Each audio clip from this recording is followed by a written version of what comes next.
سلام علیکم و رحمت الله. چند مسجد در خدی شهری انگارسک مسجد سوخت حشاری مسجد مردم گفتیسم اینوزی وقتی ابد چیزی مردم اومدن اما تو گفتیم خلاص کردیم اینا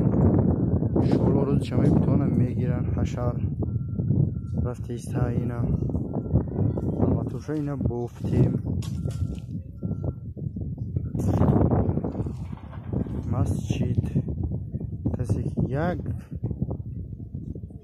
کمتر کار میکنه چند ساله باشد وقتی مسجد هستش خلاصه اوکش میگه این مسجد